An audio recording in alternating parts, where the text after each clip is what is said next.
శేఖర్ ముందుకు రండి. బాలుకు ఫోన్ చేసిన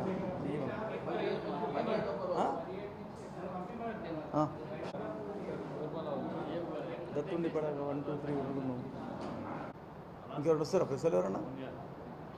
శ్రీకాంత్ ఫోన్ ఇప్పుడునే కదా శ్రీకాంత్.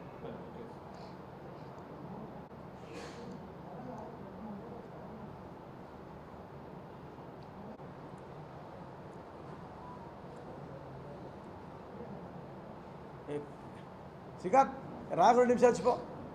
అబ్బా పోతున్నాడు ఫోన్లే. సీనియర్ న్యాయవాది మరి జోషినారాయణరావు గారు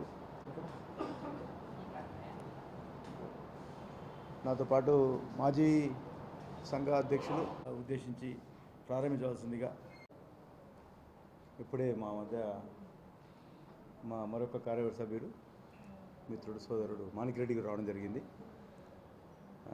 ఇది మొట్టమొదటి నిరసన కార్యక్రమం. ఇది మొదట ఆమర దీక్ష అనుకున్నాం, 78 అవర్స్ అనుకున్నాం. సింధురా 48 అవర్స్ దీక్షతోటి తెలంగాణ సమాజంలో న్యాయవాదుల పట్ల జరుగుతున్న దాడులను వ్యతిరేకించడం కోసం, కరికట్టడం కోసం మాకంటూ ఒక రక్షణ చట్టం కావాలని అందరూ కోరుకుంటున్నారు. కానీ ఉద్యమంలో ఎవరు ముందుకు రావట్లేదు. ప్రధానంగా సంగారెడ్డి బార్ అసోసియేషన్ ఇనిషియేటివ్ తీసుకున్నది. నేను బార్ అధ్యక్షునిగా ఉంటూ తెలంగాణ ఫెడరేషన్ బార్ అసోసియేషన్కు గౌరవ అధ్యక్షునిగా ఉన్నాను. కాబట్టి ఈ యొక్క చర్యకు నా యొక్క ఎగ్జిక్యూటివ్ కమిటీ మెంబర్లందరూ కూడా ఏకగ్రీవం ఎన్నుకొని వాళ్ళు కూడా ఆమోదించి మా యొక్క బార్ అసోసియేషన్ అందరు సభ్యులందరూ కూడా చేద్దామని అన్న తర్వాత ఈరోజే మేము పోస్టర్ రిలీజ్ కార్యక్రమం పెట్టుకున్నాం. దీనికి ప్రధాన కారణం వామన్ రావు దంపతులు అడిగిన తర్వాత ప్రొటెక్షన్ యాక్ట్ పైన చర్చ ప్రారంభమైంది. అయినప్పటికీ గతంలో టీఆర్ ప్రభుత్వం కానీ ఇప్పుడున్న కాంగ్రెస్ ప్రభుత్వం కానీ ఒక డ్రాఫ్ట్ మీద తయారు చేసి పెట్టుకున్నది. కానీ దాని చట్టం చేయడంలో విఫలమవుతున్నది. న్యాయవాది అనే వ్యక్తి సమాజంలో ఒక పోలీసుల కంటే ఒక డేంజర్ పొజిషన్ ఉంటాడు. ఎందుకంటే ఒక కేసు ఒక వైపున ఇద్దరు కూడా కొట్లాడపై స్టేషన్కి వచ్చినప్పుడు దగ్గరికి వచ్చినప్పుడు ఒకవైపే మేము ఉంటాం, ఇంకోవైపు ఉండం.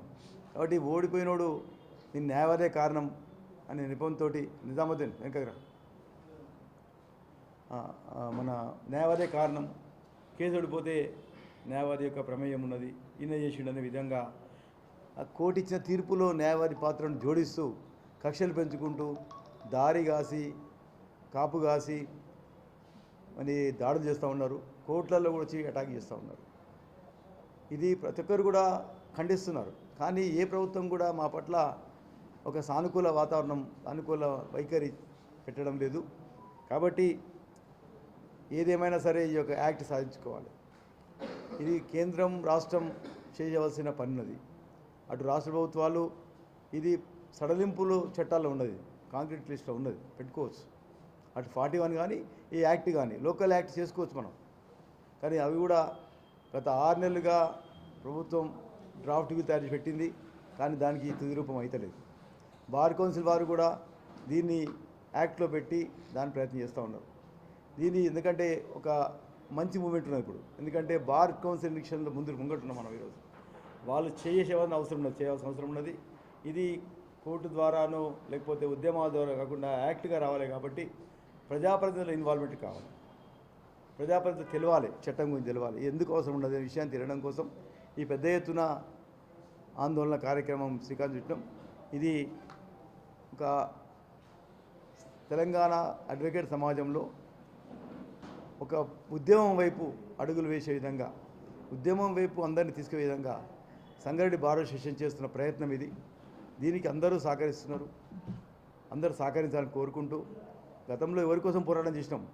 తెలంగాణ కోసం పోరాటం చేసినాం, రాజ్యం కోసం పోరాటం చేసినాం. ఇది మా బతుకు తెరువు కోసం, మా యొక్క సెక్యూరిటీ కోసం, మా దగ్గరికి భయపెట్టడం కోసం. అలాగే డాక్టర్కి ఇచ్చినట్టు మాకు కూడా ప్రత్యేక చట్టం ఇస్తే చాలామంది దాడులు తగ్గిపోయినాయి. డాక్టర్ మీద లేకపోతే ఏడవతే అటాకులు చేసేవారు.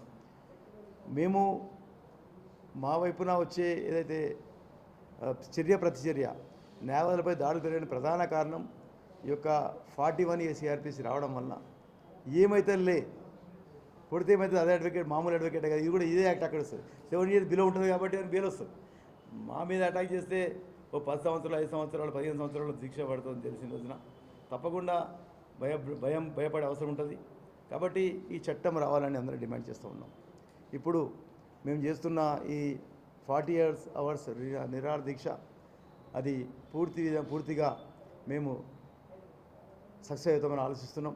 అందరూ కూడా ఈ రాష్ట్రంలోని ప్రతి భారతదేశం వారు 2 రోజులలో సంగారెడ్డి భారతదేశం వచ్చే విధంగా ప్రణాళిక చేస్తున్నాం.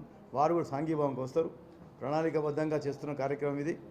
మేము ఇనిషియల్ తీసుకున్నందుకు నన్ను మొదట ఆశీర్వదించి మా యొక్క ఎగ్జిక్యూటివ్ కమిటీకి, తర్వాత ఏదైతే మా యొక్క సంఘ సభ్యులు కానీ మా యొక్క జనరల్ బాడీ వాళ్ళందరూ కూడా ఆశీర్వదించినందుకు ఇది ఏమైనా సరే 48 అవర్స్ అనేది నేను మొదట ఆమరణ అనుకున్నా. కాదు, కొద్దిగా 48 తర్వాత ఇక్కడగా సాధ్యం కాకపోతే నేనే హైదరాబాద్లోని మరి ధర్నా చౌక్ దగ్గర ఇంకో దగ్గరనో తప్పకుండా నేను ఆమరణ దీక్ష కూర్చుంటా. ఎందుకు శాంతియుత ఉద్యమంతో సాధ్యమవుతుంది. అడ్వకేట్ల మీద రస్తరోకోలు ధర్నాలు చేస్తే అది కరెక్ట్ కాదు. ఈ యొక్క రాజ్యాంగంలో ఇచ్చిన ఏదైతే ఈ దీక్షల యొక్క సాధించే విధంగా ఇచ్చిన హక్కుతో పరంగా ఈరోజు చేస్తూ ఉన్న దీక్షను రేపు పోలీసు వారు కోరుతూ ఉన్నాను. ఏదేమైనా మరి మీ అందరూ కూడా వచ్చేసి మా వాయిస్ ఇప్పుడు ఏదైనా ఈ రాష్ట్రంలో ఉన్న ప్రతి న్యాయవాది స్మరించే అవసరం ఉన్నది. ప్రతి న్యాయవాది ఈ యొక్క స్ట్రైకులు చేయాల్సిన అవసరం ఉన్నది. ప్రతి న్యాయవాది తన యొక్క మద్దతు చేయాల్సిన అవసరం ఉన్నది.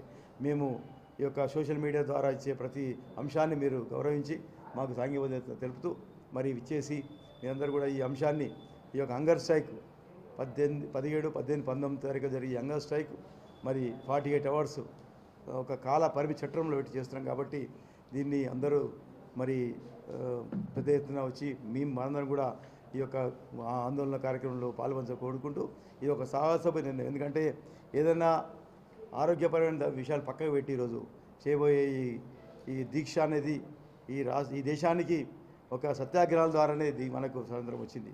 ఏ సాయుధ పోరాటాలు ఆయుధ పోరాటాలు జరగలేదు. కాబట్టి దాన్ని నమ్ముకొని రాజ్యాంగబద్ధంగా చేస్తున్న ఈ యొక్క న్యాయవాద ఉద్యమానికి ప్రతి న్యాయవాది సాంఘీవం తెలుపుతూ మేమందరం కూడా మా యొక్క ఎగ్జిక్యూటివ్ కమిటీలో నాతో పాటు కోఆర్డినేటర్గా మరి మా యొక్క తమ్ముడు మరి మహేష్ ఉంటాడు.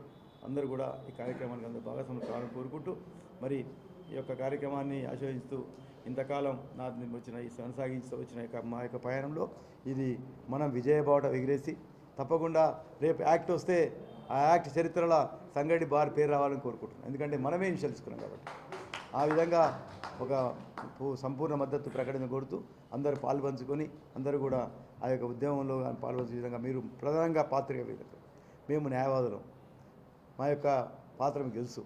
మీ యొక్క సహకారం లేని ఏది జరగదు. మేము ప్రతి కార్యక్రమాన్ని ఇప్పటి క్షణం నుండి రేపు 17 తారీఖు వరకు కూడా మా అంశాన్ని ఫోన్ ద్వారా వచ్చా టెంట్ కాడికి వచ్చా చాలామంది ప్రముఖులు వచ్చిపోతుంటారు. దాన్ని కవరేజ్ చేస్తూ దీన్ని హైప్ తీసుకునే ప్రయత్నం చేసే బాధ్యత ఆ యొక్క గురుతర బాధ్యత మీపైనది. ఎందుకంటే డెమోక్రసీలో మరి ఈ యొక్క ప్రెస్కున్న విలువ అంత ఇంత కాదు. ఒక ప్రెస్లో వచ్చిన ఒక అంశం కొన్ని 100 మంది చెప్తే కూడా రాదు. ఒక్కసారి టీవీ స్క్రోలింగ్ వచ్చిందంటే సమాజంలో కోట్లాది మంది చూసి దాన్ని స్పందిస్తారు. కాబట్టి దయచేసి మా యొక్క దీక్షకు మీరు సహకరించి కోరుకుంటూ వెంటనే మేము ఇచ్చిన ఈ ప్రోగ్రాం తర్వాత కవరేజ్ చేస్తూ మీ అందరి ఆశీర్వాదంలో కోరు. విష్ణువర్ధన్ రెడ్డిగా నీకు చాలా షేడ్స్ చూసినాను. మీరు ఇతర షేడ్లు చూసారు. నా ఉద్యమాలు మీకు తెలిసి ఎట్లుంటాయో వేరే రంగాల్లో ఒకసారి అంత అగ్రెసివ్ ఈరోజు రావడానికి అవసరం ఏంటంటే బికాజ్ ఆఫ్ మై ఫెటర్నిటీ. నా యొక్క న్యాయవాదుల యొక్క హక్కు రక్షణ కోసం ప్రాణ త్యాగానికి సిద్ధంగా ఉన్నాం. It's clear. అది ఏమైనా జరుగుతుంది 2 డేస్లో. తర్వాత దాన్ని కొనసాగించే అవసరం ఉంటుంది రావచ్చు కూడా. కాబట్టి